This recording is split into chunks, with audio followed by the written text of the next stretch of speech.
Fantastic creatures, birds are a symbol that resists cultural categories and resides in our universal human imagination.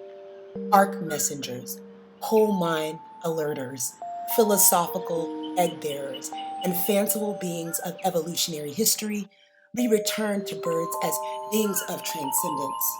Why walk when you can fly? Why exist when you can thrive? Why segregate when you can collaborate? Which begs the question, how might we collaborate to creatively shift the energy of the site of a former Confederate monument towards inclusivity, beauty, and joy? I am a Gainesville native who continues to be inspired by my deep roots in the community to create spaces for connection and understanding through my art practice.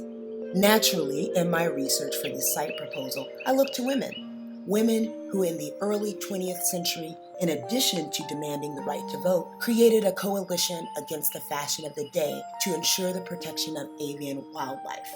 Plume hunting was a particular threat to Florida's bird population, and the Migratory Bird Treaty Act of 1918 established a precedent for environmental protections that are still a part of our contemporary life. And so I propose a stylized bird cage where sculpted birds are a permanent fixture on the outside, communicating a sense of freedom while acknowledging the structures of the past.